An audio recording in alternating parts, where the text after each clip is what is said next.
Okay, so let's start another one. Okay, maybe the James Otis, quatrain wasn't compelling enough for you, so maybe let's just move on, right? Okay, so this one comes from Century One. It's quatrain 72, and it reads, The inhabitants of Marseilles completely changed, fleeing and pursued as far as Lyons.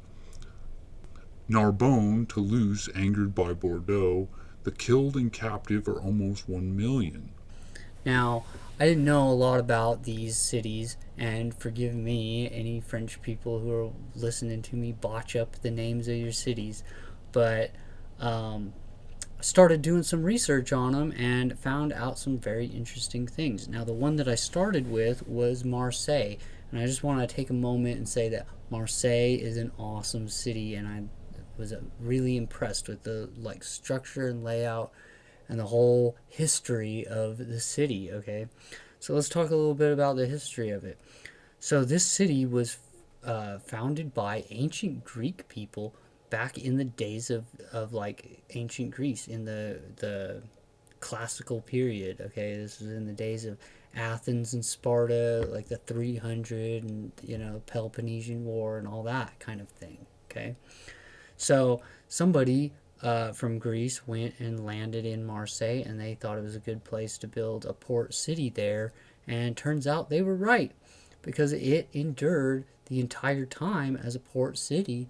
And later on, the Romans came in and they took it over, and they liked it, and they decided to amp it up. So they started putting in these ancient walls, these Roman fortifications around the city.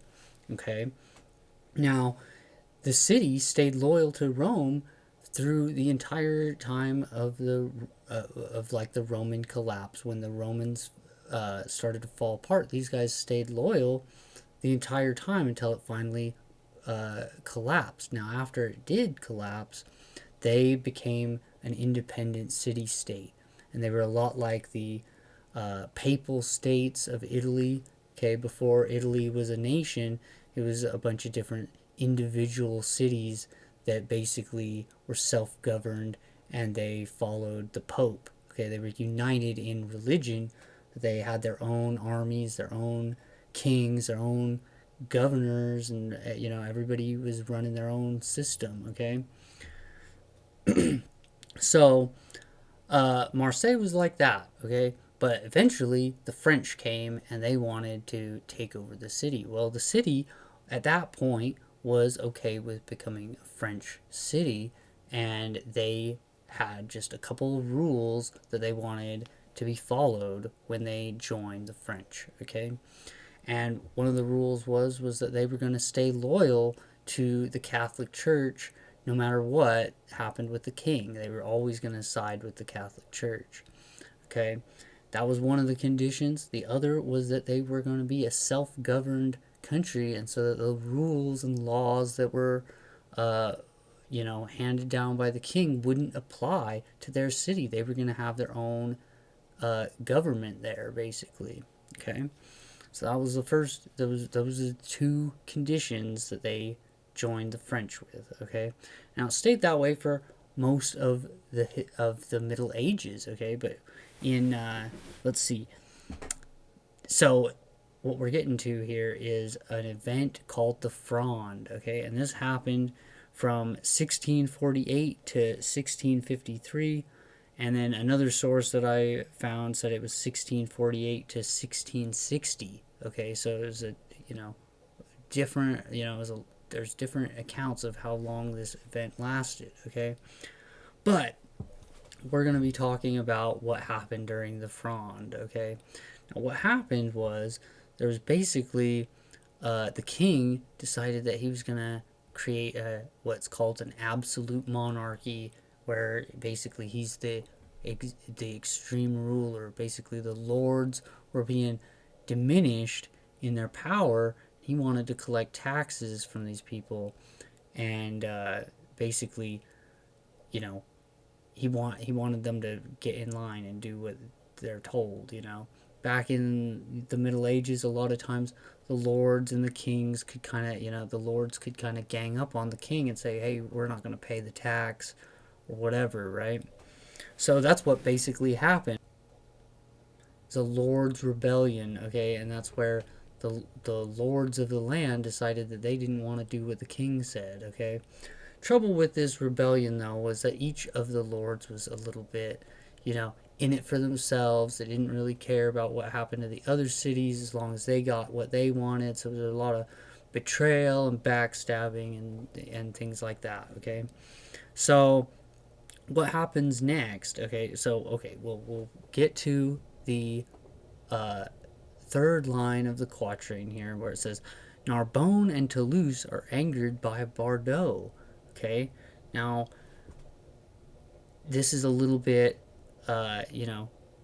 it's a little bit hard to analyze. Okay, but basically, the cities, Bordeaux was annexed by the king during the Fronde. I think it was one of the first cities that got taken over. It kind of basically like gave up from the rebellion, and that Narbonne and Toulouse were the other cities part of the rebellion, and they didn't like that Bordeaux, conceded the war.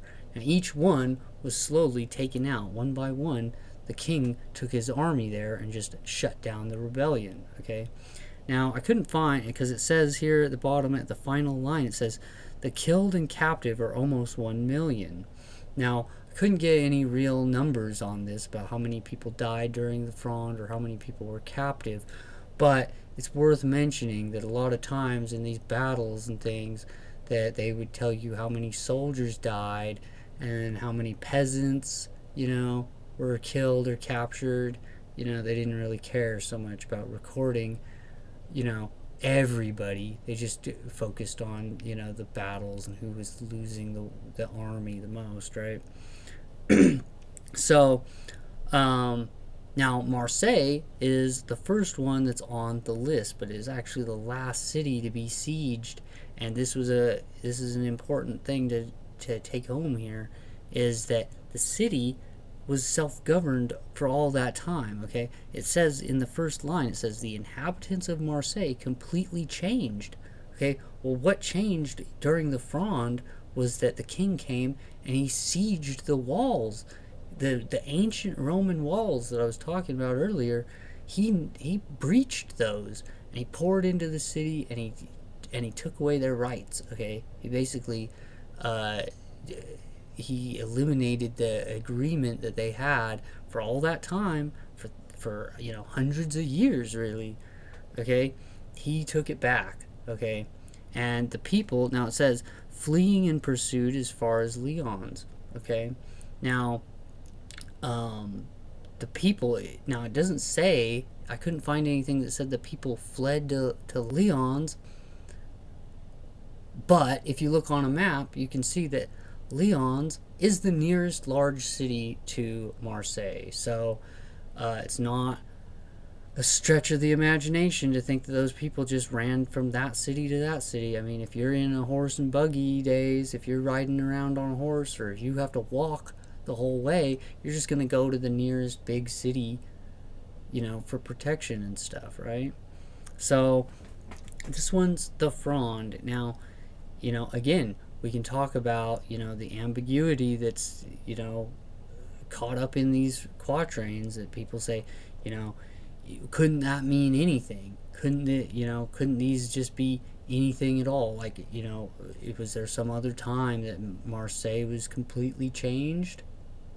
Well, the thing is that I've been looking and I haven't found anything that fits that description. Okay, except this one event is the only one that fits that particular quatrain. Okay, so what you're gonna find with these, the more you look at them, is that the events that are talked about in the quatrain really do pertain to one event, and they're not just something random that you can apply it to whatever you want. Okay, I'm not trying to make these things fit. Okay, I didn't even know about the Fronde until I started looking up the city of Marseille. Okay,